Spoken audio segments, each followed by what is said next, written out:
Salam uşaqlar, hər vaxtınız xeyir olsun. Bugün biz 6-cı sinif dərsliyindən artıq biz yeni mövzumuza keçirik. Bizim yeni mövzumuzun adı. Bir dəqiqə. Deməli, maddələrin həll olması olacaq.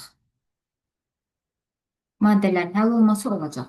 İndi isə gəlin başlayaq. Deməli uşaqlar, əvvəlcə burada maraqlı bir situasiya veribdilər. Evdə deməli üç nəfər oturubdur və onlar çay içirlər. Çay içərkən deməli qız deyir ki, isti çayım artıq içib qənd parçasını həll edibdir.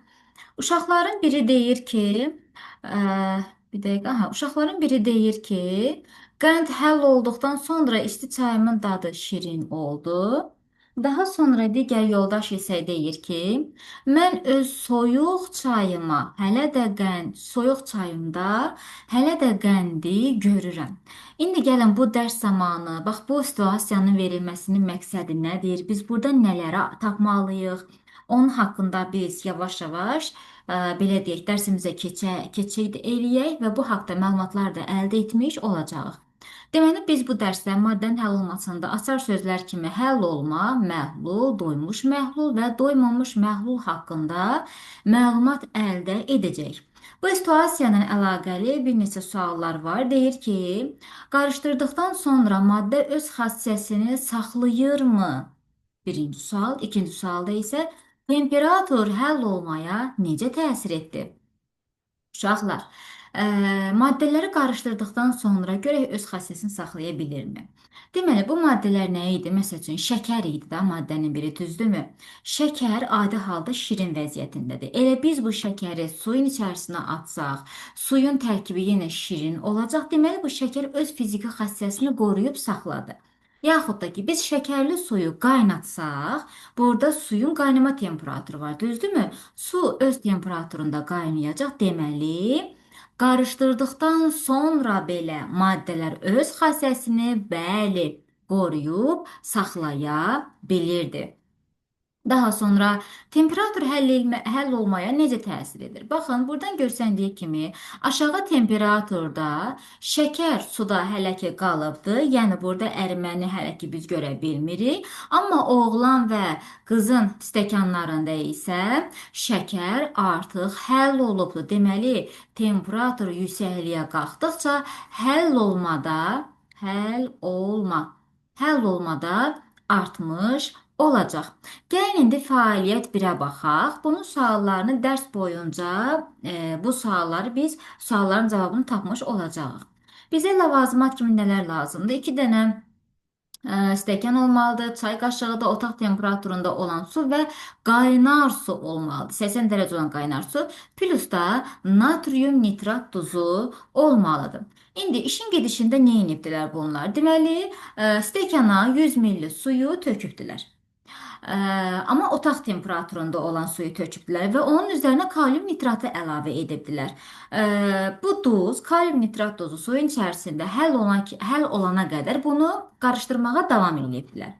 Daha sonra isə eyni ilə həmin təcrübəni 100 ml amma qaynar suda, yəni 80 dərəcə olan qaynar suda bunu təkrarlayıbdılar. Daha sonra deyir ki, bu duzun kütləsini cədvəldə müvafiq bax bu cədvəldə yerinə qoymaq lazımdır. İndi buradan bizə sual verdi ki, nə müşahidə elədiniz? Yəni əvvəlcə otaq temperaturunda olan suyun içərisinə bir çay qaşığı kalium nitrat əlavə elədik. Daha sonra qaynar vəziyyətdə, 80 dərəcə olan qaynar vəziyyətdə suyun içərisinə eynilə bir çay qaşığı kalium nitrat tozunu əlavə etdik deyir, nə müşahidə elədiniz? İkinci sualda deyir ki, temperaturun artması kalium nitratın həll olmasına necə təsir etdi? Üçüncü sualda isə otaq temperaturu və 80 dərəcədə həll olan kalium nitratın kütlələri fərqi neçə qram oldu? İndi burada təcrübəni biz göstərə bilmədiyimizə görə dərsin gedişatında Bu təcrübənin bir növ açıqlamasını sanki veribdi. Biz dərsin gedişatı zamanı biləcəyik ki, bu proseslər, bu təcrübələr zamanı nəyi müşahidə etdik, kalium nitrata temperatur necə təsir edəcək və kütlə fərqi necə olacaq otaq temperaturu ilə, yoxsa 80 dərəcə Selsidə olan temperaturlarda kütlə fərqi neçə olacaq, bunu biz dərs zamanı biləcəyik. Gəlirik əvvəlcə dərsimizin ilkin hissəsinə ki, deməli, Ə, biz artıq bəzi bərk maddələrin suda həll olması haqqında müəyyən məlumatı əldə etdik. Bildik ki, bərk maddələr suda nə formada həll ola bilirlər? Müəyyən temperaturla bunu bilirik. Daha sonra burada yazır ki, elə maddələr var ki, suda daha yaxşı həll olurlar. Məsəl üçün, suda yaxşı həll olan maddələrə xörək duzu, şəkər, kalium nitrat, soda, qlükozanı bunlara misal göstərmiş olacaq. Xörək duzudur, şəkərdir, bu sonra sodadır, qlükozada baldır, balın tərkibi qlükozadır. Bunlar bizim mətbəximizdə hər zaman görürük. Qaldı kalium nitrat duzu. Kalium nitrat duzu da ki, yəqin ki, apteklərdə, başqa yerlərdə olar deyə düşünürəm. Daha sonra isə aha daha sonra isə bunlar suda həll olan maddələrdir. Amma elə maddələr də var ki, onlar suda həll olmurlar. Bunlara isə qum, cid, təbaşir tozu, dəmir tozudur, misdir, hətta ağac yonqarı belə olsa, bunlar suda həll olmurlar. Bu belə. Suda həll olan maddələr o deməkdir ki, suda həll olan maddənin zərrəcikləri, yaxud da ki, həmin maddənin molekulları, hissəcikləri bir-biri ilə suyun tərkibində olaraq bir-birindən aralanır və suyun molekullarının tərkibinə qarışırlar. Amma suda həll olmayan maddələrdə isə belə deyək, məsəl üçün dəmir, ağac yonqarını deyək. Ağac yonqarının belə ağac tozunun molekulları, zərrəcikləri suyun içərisində həll olunur. O zərrəcik molekullar suya qarışmır. Daha sonra suyun səthinə yığılırlar. Artıq buradan görsənir ki, suda həll olmurlar. Deməli, suda həll olmayan maddələrin molekulları digər mayenin molekullar arasında paylanmır, qarışmır, dağılmırlar. Ə, deməli, nədir burada yazdı ki, suda həll olan bərk maddələri, suda həll olan bərk maddələri suya əlavə etdikdə onun hissəcikləri tədricən həlledicinin hissəcikləri arasında paylanır. Buna diffuziya hadisəsi kimi də baxmaq olar. Bəli, biz diffuziya hadisəsində yadımıza salaq nə təcrübədən ki demişdik. Demişdik ki, stəkan içərisinə bir dənə qənd parçasını atdım. Mən bunu qarışdıranda qənd parçasının hissəcikləri parçalandı və artıq suyun molekullar arasında qarışmağa başladı. Eyni ilə uşaqlar. Deməli, hansı ki bərk maddə, bir də var ki, maye olsun, digər maye olsun da, su olsun məsəl üçün. Biz burada suya həll edici deyəcəyik. Həll edici, yəni su həll eləyir. Su onu parçalayır. Su onu hissəciklərinə ayırır. Deməli, su həmin bu bərk maddəni həll edir. Bax, deməli, burada nəyə fikir veririk? Deməli, görün burada cümlə olaraq hardasa yazmalıydı.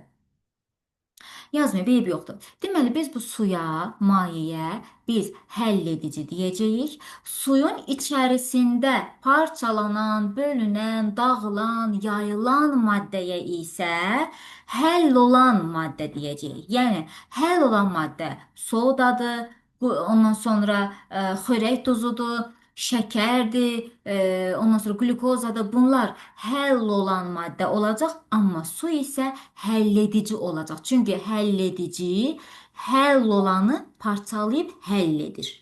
Suyun içərisində qarışdırır. Bu belə. Daha sonra baxın burada bir dənə şəkil var. Əvvəlcə sudur. Suyun içərisində su molekulları ayrıca görsənir, açıq mavi rəngdə. Tünd göy rəngdə olan isə həll olan maddə, yəni şəkərdir. Şəkəri suyun içərisində atıbdılar. Başlanğıc vəziyyətində şəkərin görürsünüzmü uşaqlar? Molekulları artıq bir-birindən yavaşcana sürüşübdülər.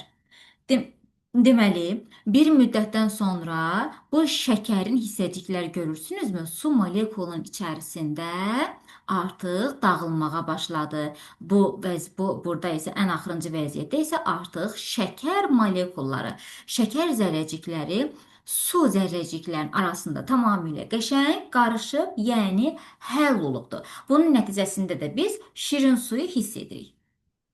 İndi uşaqlar, burada bir bilirsinizmi şöbəsi var. Gəlin buna diqqətlə baxaq. Deyir ki, yay aylarında içərisində qazlı su olan butulkanın qapağını açanda qaz sürətlə ayrılır. Hətta bu suyun daşıb tökülməsinə belə səbəb ola bilir. Amma müəyyən müddət biz soyuducuda saxlayırıqsa həmin qazlı suyu, butulkanın ağzını açanda o qədər də belə deyək, belə bu qazın şiddətli ayrılması baş vermir. Ondan sonra qazlı suyun aşıb daşması kimi hadisəni biz görmürük. Bu hadisə baş vermir. Bunun səbəbi nədir uşaqlar? Bunun səbəbi burada temperatur məsələsidir. Uşaqlar, biz diffuziya hadisəsini keçəndə, diffuziyanın əvvəlki molekul, zərrəcik bu kimi dərsləri keçəndə nə demişdik? Demişdik ki, temperatur artdıqca zərrəciklərin, molekulların hərəkət eləmə sürəti artır. Yəni, məsəl üçün, suyu götürəndə, su adi halda normal otaq temperaturundadır. Bu suyun temperaturunu qaldıranda, artıq 100 dərəcəyə kimi temperaturu qaldıranda, artıq suyun molekulları o qədər hərəkətli qabiliyyətinə gəlib çıxır ki, artıq o molekullar qaz şəklində, buxar şəklində suyun səthindən ayrılmış olur. Deməli, yaxud da dəmir maddəsi olsun. Bu dəmir maddəsini adi halda bərkdir, molekullar bir-birinə çox sıx şəkildə yerləşibdir. Biz dəmiri qızdırsaq, hətta ərimə temperaturuna kimi dəmiri qızdırsaq, artıq temperatur artdığına görə zərrəciklərin hərəkət eləmə qabiliyyəti artacaq və nəticədə dəmir, o bərk şəkildə olan dəmir metalı axıcı vəziyyətdə olan bir dəmir metalı vəziyyətinə düşəcək. Bir maye vəziyyət, maye hal vəziyyətinə düşmüş olacaq. Deməli, temperatur qaldırdıqca zərrəciklərin hərəkət etmə qabiliyyəti daha çox çoxalır. O zaman deməli, və ondan da əlavə, əgər ki belə deyək də, temperaturu qaldıranda zərrəciklərin hərəkət eləmə sürəti artdığına görə o zərrəciklər mayenin səthindən ayrılıb çıxıb gedəcək. Deməli, o qaz molekulları mayenin içərisində həll olmayacaq, mayenin içərisində qalmayacaq. Yəni, temperatur artdıqca, belə deyək, qazların mayenin daxilində həll olması azalır. Bunu gəlin bura qeyd kimi yazaq. Temperatur artanda qazların həll olması, hər səhvi görüm etdimi? Həll olması deyə ümid edirəm ki, hər səhv etməmişim. Qazların həll olması azalır. Qazların həll olması azalır. Onu da nə formada gördük? İsti vəziyyətdə kolanın ağzını açanda qazlar həll olmuyor. Baxın, çox istidir, çox hərəkətlidir. Kolanın ağzını açan kimi qaz vəziyyətində uçub çıxıb gedəcəklər. Amma soyuq vəziyyətdə olanda, belə deyək, soyuq olanda bu qaz molekullarının, qaz zərrəciklərinin hərəkət eləmə qabiliyyəti çox olmadığına görə o mayenin tərkibində qalacaq. Yəni, mayenin tərkibində həll olmuş vəziyyətdə qalmış olacaq. Deməli, temperatur artanda qazların həll olması azaldı, amma temperaturu aşağı salanda qazlar mayenin içərisində qalacaq, yəni qazların həll olması artmış olacaq. Bunu da yaddan çıxartmayaq. Daha sonra uşaqlar gəlin keçdik bu hissəyə. Deyir ki, su və şəkər qarışığında su həlledici, bayaqlarım bunu istəyirdim. Su həlledici, şəkər isə həll olan maddədir. O zaman bu maddələrin əmələ gətirdiyi qarışıq isə məhluldur. Deməli, uşaqlar, həlledici ilə həll olan maddələrin qarışığı məhlul adlanacaq. Məhlul, soda ilə su, xörək duzu ilə, ondan sonra qliserinlə, adi evinizdəki araq olsun, spirt olur, etil spirti yarıya fışqırdırlar. Ha, o olsun, ondan sonra yod olsun, zelyonka olsun. Bunların hər biri həll olan, suda həll olan maddədir. Onları su ilə qarışdıranda artıq həlledici ilə həll olan bir yerə gələndə biz buna məhlul deyəcəyik. Bunu yaddan çıxartmayaq. Müəyyən temperaturda suda həll olan maddəni suya əlavə edib qarışdırdıqda, o hələ də həll olmağa başlayır. O zaman biz buna doymamış məhlul deyirik. Uşaqlar, doymamış məhlul nə deməkdir? Əgər həlledicimin içərisinə, yəni suyumun içərisinə mən nə bilim nə atıram? Qənd parçası atıram. Bir dənə qənd tikəsini atmışam, qarışdırdım. Vsyo. Bu qənd bu suyun içərisində həll oldu. Birini də atıram. Yenə bu su qəndi həll eləyəcək. Deməli, su doymuyubdur. Sanki bunu bilirsiniz necə təsəvvür edin. Siz ki, yemək yeyirsiniz, ha, bir loxma yeməyini yediniz, amma doymamısınız. O zaman 2 loxma, 3 loxma, hər yemək yedikcə hələ sən doymamısan axı. Ona görə belə deyirik. Əgər həlledicinin içərisində həll olan maddə hələ də qarışırsa, yoxa çıxırsa, hələ də həll olursa, biz buna doymamış məhlul deyirik. Yəni doymamış məhlulun üzərinə əlavə qənd parçasından yenə də ata bilərik.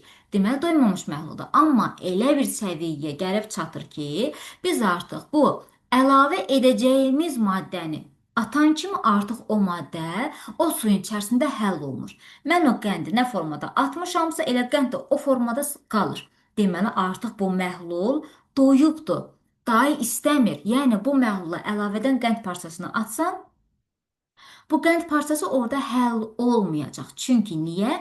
Artıq məhlulun doymuş məhlul adlanır. Necə ki, acıyanda, yemək yeyəndə biz doymuruq, yedikcə yeyirik, yedikcə yeyirik, biz buna dedik ki, doymamış məhlul. Çünki hələ ki doymamışam. Yox, əgər mən öncə doydum, artıq bir loxma tikəni belə ağzıma ala bilmərəm. Yəni, mən bu yeməyi, bu loxma tikəni ağzıma alsam, mən onu uda bilməyəcəm. O zaman deməli burada doymuş məhlul adlanmış olacaq. Ümid edirəm ki, başa düşdünüz. Daha sonra bax burada həll olan şəkər. Bax burada su hissəcikləri var, ondan sonra şəkərin hissəcikləri var. Buna doymamış məhlul deyilir. Çünki suyun içərisində hələ də həll ola bilir şəkər. Daha sonra isə yenə çoxlu-çoxlu qənd tikələrini əlavə edibdilər. Yenə də bu suyun içərisində qəndin xüsusi bir ayrıca hissəciklərini görmürük. Qənd parçası tamamilə suyun içərisində həll olub gedir. Amma bu üçüncü şəkildə qənd parçasını suyun içərisinə atıblar, amma stəkanın dibində o qənd parçasının topalanmış hissəsini görürük. Deməli artıq bu məhlul daha o şəkəri həll eləyə bilmir. Çünki niyə? Bu məhlul doymuş məhlul olubdur. Ona görə o artıq əlavə olunan şəkəri həll edə bilmir. Bu da belə. Daha sonra gəlirik bax burada. Deyir ki, həlledicinin temperaturunu artıranda, onda həll olan bərk maddənin miqdarı da artır. Bunu necə görə bilərik uşaqlar?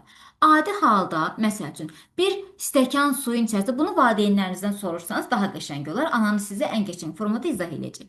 Belə ki, adi halda yay fəslində mürəbbə bişirir valideynlərimiz, düzdürmü? Bəzən mürəbbənin şərbətini hazırlayırlar. Məsəl üçün, 1 kiloqram pesokun içərisinə bir stəkan, yaxud da ki, yarı stəkan su tökürlər. Amma ocağın üstündə, belə deyək də, temperaturunu artıra-artıra bu şəkərli məhlulu həll eləyirlər. Nəticədə ən sonda bütün bu şəkər, 1 kiloqram şəkər, yarım stakan suyun içərisində tamamilə həll olmuş olur. Yəni artıq orada ayrıcana xırda zərrəcikləri biz görmürük. Çünki artıq o şəkər suyun içərisində tamamilə həll oldu. Niyə? Çünki temperaturu qaldırdılar. Temperaturu qaldıranda demişdik ki, zərrəciklərin aktivliyi daha çox çoxalır. İki maddənin zərrəcikləri, molekullar bir-biri ilə yaxşısını qarışır. Amma adi halda yarım stəkan suyun otaq temperaturunda olan yarım stəkan suyun içərisinə heç bir stəkan sən pesoku ata bilmərsən. Çünki o suyun içərisində o pesok həll olmayacaq. Deməli, bura nə gəldik? Həlledicinin temperaturunu artıranda, yəni suyun temperaturunu artıranda onda həll olan bərk maddənin miqdarı da artmış olur. Daha sonra temperaturu artıranda bəzi maddələrin həll olması nisbətən az, bəzi maddələrin də həll olması daha çox olur. Bunu xörək duzu və kalium nitrat duzunun misalında veriblər. Baxın uşaqlar, əvvəlcə otaq temperaturundadır su. Daha sonra 100 qram ümumi sudur və otaq temperaturundadır. Əvvəlcə belə deyək, otaq temperaturunda olan 100 qram suyun içərisində hardasa 39 qrama uyğundur yəqin ki bu hissə. 39 qram xörək duzu və 39 qram kalium nitrat duzunu həll elədilər. Tamam. Hər ikisi də könül rahatçılığı ilə həll oldu, qurtardı. Bu səfər temperaturu qaldırıblar. Temperaturu qaldıranda, yəni 80 dərəcəyə kimi temperaturu qaldıranda, yenə də belə deyək, 100 qram suyun içərisində sadəcə və sadəcə yenə 39 qram xörək duzu həll oldu. Yəni təxminən 40 qrama yaxın xörək duzu həll oldu. Yəni bundan artıq xörək duzu artıq bunda həll ola bilmir. Yəni az həll olur da belə deyək. Amma kalium nitrata gəlin bir diqqətlə fikir verin.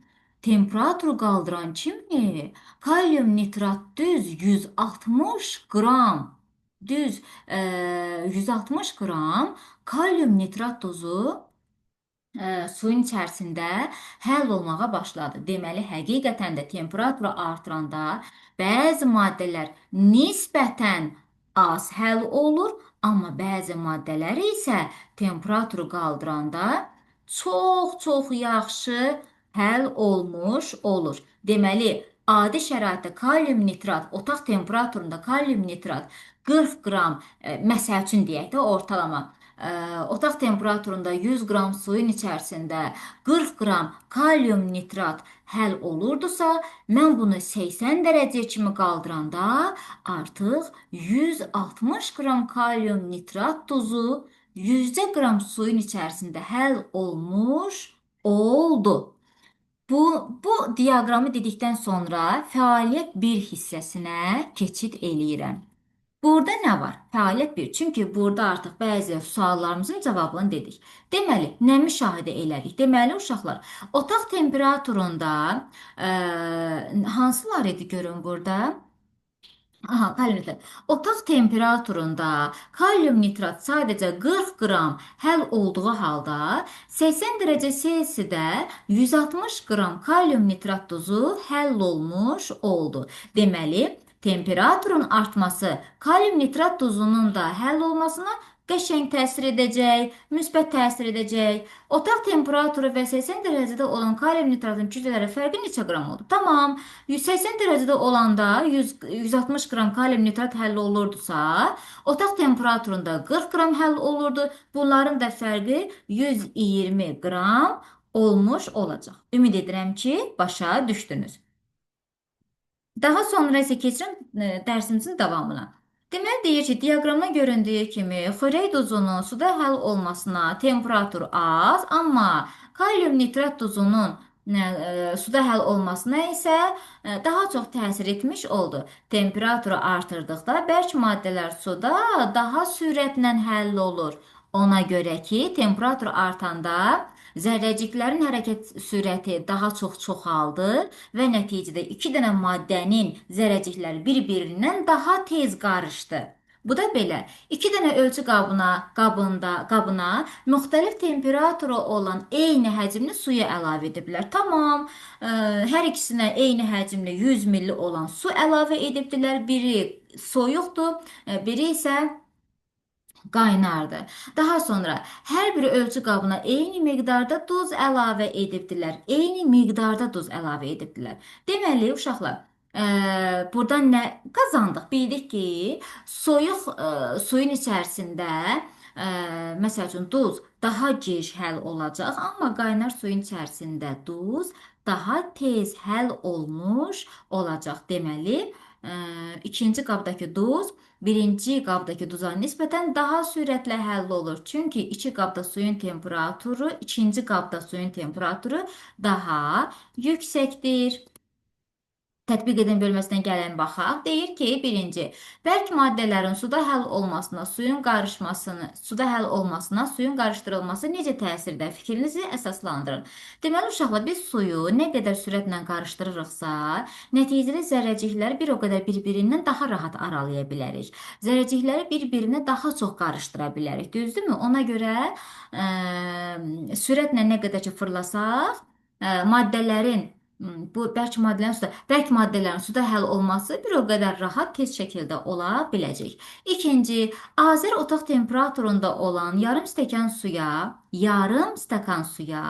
2 çay qaşığı bərk halda olan A maddəsi əlavə etdi. Deməli, yarım stəkan suya 2 çay qaşığı ilə A maddəsi əlavə etdi, qarışdırdı. Bu zaman maddə tam həll oldu. Lap yaxşı. Üçüncü, çay qaşığı ilə dolu A maddəsini suda həll etmək istədi, lakin onun bir hissəsi suyun dibinə çöktü. Bərk maddənin bir hissəsi suyun dibinə çöktü. Nigar isə otaq temperaturunda olan yarım stəkan suya 3 çay qaşığı bərk maddəni əlavə etdi və qarışdırdı. Bu zaman maddə suda tam həll oldu. Deməli uşaqlar, Azər A maddəsindən 2 çay qaşığı götürdü və yarım stəkan suda qarışdırdı. Üçüncü çay qaşığını əlavə eləmək istəyəndə tam qarışmadı. O maddədən biraz artıq qaldı suyun dibində. Amma Nigar başqa bir dənə B maddəsini götürdü. Promoy 3 qaşığı suyun içərisinə tökdü və hamısı da həll oldu. Gəlin suallara baxaq. A maddəsi yoxsa B maddəsi suda yaxşı həll oldu? B maddəsi daha yaxşı suda həll oldu. Çünki B maddəsindən 3 qaşığı promoy götürdü, suda elədi. Hamısı həll oldu. Amma A maddəsindən 2 qaşıq tökməsinə baxmayaraq, 3-cü qaşığı tökəndə həll olmadı. Azər məhlula su əlavə etdikdə qabın dibinə çökən A maddəsi suda tam həll oldu. Bunun səbəbini necə izah edərsən? Azər 2 çay qaşığı A maddəsini suyun içərisində qarışdırdı. Tam həll olduğuna görə biz bu məhlula doymamış məhlul deyəcəyik. Mən bunu hardan yazım? Buradan yazıram. Doymamış. Amma doymamış məhlulun üzərinə təkrar bir çay qaşığı da bərk maddəni həll eləyəndə artıq o bərk maddə suyun dibində birazcık qaldı. Qalıq qaldı. Qalıq qaldı. O zaman biz bu maddəyə artıq doymuş məhlul deyəcəyik. Doymuş məhluldur. Ona görə də əlavə bir bərk maddəni özünə qarışdıra aid eləyə bilmədi. O bərk maddəni həll eləyə bilmədi. Çünki artıq bu doymuş məhluldur. Əvvəlcə 2 çay qaşığı olanda doymamış idi. Bir çay qaşığına əlavə eləyəndə suyun dibində artıq qaldı. Deməli o maddəmiz bizim doymuş məhlulumuz oldu. Yəni əlavədən özünə bərk maddəni qəbul edə bilmir. Çünki doyubdur. C. Azər məhlula su əlavə etmədən qabın dibinə çökən maddənin tam həll olması üçün başqa nə edə bilər? Deməli, Azər, belə deyir, bu doymuş məhlulun içərisində azcaca A maddəsindən var. Dibinə çökübdür, düzdürmü? Deyir ki, bu Azər həminki məhlulun üzərinə su tökə bilər. Su tökəndə təkrar bu məhlul o A maddəsini həll eləyəcək və məhlulumuz yenə də doymamış məhlul olmuş olacaq. Çünki suyu tökəndə artıq bu bərk maddə suyun içərisində tam həll oldu və tam həll olubdursa, bir qırıntı qalmayıbsa, deməli bu doymamış məhluldur. Deyir ki, Azər su əlavə eləməsin. Başqa hansı üsulla o məhlulu, belə deyək, A maddəsini həll eləyə bilər? Biz nə demişdik uşaqlar? Temperaturu artıranda dedik ki, bərk maddələrin suda həll olması artır. Deməli, Azər bu doymuş məhlulu qızdırarkən, temperaturu artırarkən yavaş-yavaş o zərrəciklər bir-birindən daha tez ayrılacaq və bir-birinə qarışacaq. Deməli, Azər burada temperatur. Azər burada temperaturu artırmalıdır ki, doymuş məhlul doymamış məhlula çevrilə bilsin. Yəni, mayenin suyun dibində qalan A maddəsinin hamısı da həll olsun. Bu da belə. Daha sonra, yox, bunu çəkilir. Hə, daha sonra. Üçüncü, temperaturun suda tamamilə həll olan qəndin miqdarına necə təsir etdiyini araşdırın. Bunun üçün 3 stəkana müxtəlif temperatur su, qənd parçası termometri qarşıdan istifadə edin. Hə, burada deməli nə olur? Deməli, uşaqlar, temperaturun suda tamamilə həll olan qəndin miqdarına necə təsir etdiyini araşdırın. Tamam. Bunun üçün bizə nə veribdir? 3 stəkan veribdir. 3 stəkandır. Ölçü qablar olan stəkanlardır. Müxtəlif temperaturlarıdır. Qənd parçasıdır. Termometrdir. Bir də qarışdırmaq üçün qarışdırıcı verdilər ki, qarışdıraq. Deyir uyğunluğu müəyyən edin. Müstəqil dəyişən kəmiyyət hansı olacaq? Asılı olan kəmiyyət və sabit saxlanan kəmiyyət hansı olacaq? Sabit deyəndə uşaqlar nə yadımıza saldı? Dedik ki, maddənin fiziki xassəsi hər zaman sabit qalır. Maddənin fiziki xassəsi heç vaxt dəyişmir. Yəni suyun həcmi onun fiziki xassəsidir. Suyun belə deyək, həcmi 1 litrdirsə, mən bu 1 litr suyun içərisinə 1 kilo pesoğu qarışdırsam da yenə orada suyun həcmi 1 litrdir. Suyun həcmi heç vaxt dəyişmir. Deməli, sabit saxlanılan kəmiyyət suyun həcmi olacaq burada. Müstəqil dəyişən kəmiyyət suyun temperaturu olacaq. Yəni temperaturu qızdıranda müstəqil şəkildə arta-arta gedəcək. Yaxud da ki, mən lampamı zəif xodda qoysam, öz-özünə temperatur düşəcək. Yəni məndən asılı olmayaraq temperatur qalxıb çoxalır. Temperaturun özünün artıb azalması kimi halları olduğuna görə müstəqil dəyişən kəmiyyət suyun temperaturu olacaq. Asılı olan kəmiyyəti isə qəndin həll olması olacaq. Deməli, əgər mən temperaturu artırsam, suyun temperaturu mən yox. Əgər suyun temperaturu artsa, qəndin həll olması sürəti də artacaq. Yox, əgər suyun temperaturu aşağı düşsə, qəndin həll olması da aşağı düşəcək. Qəndin həll olmasına suyun temperaturu necə təsir edir? Səbəbinizi izah edin. Tamam, səbəbini izah etdik. Temperatur artanda həll olma da artır. Dəftərinizdə həll olan qəndin miqdarının suyun temperaturundan asıllığını əks etdirən təqribi bir diaqram qurun. Uşaqlar, təqribi diaqramımız belə olacaq da, belə bir çəkirəm. Yəni, temperaturu tutaq ki, 1 dərəcəyə qoyanda 1 qram tutaq ki, qənd həll olacaq. 2 dərəcəyə qaldırsam 2. Bunların hissələrini bu formada çəksəm, bax, belə bir düz mütənasiblik qrafiki alınacaq. Öyrəndiklərinizi yoxlayın. Suda yaxşı həll olan maddələr: şəkər, soda, suda həll olmayan təbaşir və mis olmuş olacaq. Daha sonra bu maraqlıdır. 80 dərəcə temperaturda 100 qram suda həll olan maddənin həll olmasını müqayisə edin. Sizə lazım olan məlumatı əldə etmək üçün mövzuda verilən sütunlu diaqramdan istifadə edin. Deməli, uşaqlar, 80 dərəcə temperaturda 100 qram suda maddənin həll olması. Biz belə bir tutaq ki, diaqramı quraq. Burada deməli 100 qram suda həll olan maddənin tutaq ki, kütlələri olsun. Burada da nə olsun? 80 dərəcə temperatur olsun da. Hə, 80 dərəcədə başqa səhifə keçdik. 80 dərəcə temperatur olsun. Gəlin düzəl. 80 dərəcə temperaturda bildik ki, xörək duzu o qədər də belə deyək, tam da həll olmur da. Az həll olur deyək, hə, az həll olur. Yəni 80 dərəcədə hardasa diaqramda yuxarıda da verilmiş dərsliyimizin içərisində 40 qram tutaq ki, xörək duzu həll olur. Kalium nitrat 160 qram həll olacaq. Baxın, buradan belə çəkirəm. 160 qram kalium nitrat duzu 80 dərəcə Selsidə həll olmuş olacaq. Baxın, buradan. Aha, bax burada. Mən bunu pozum.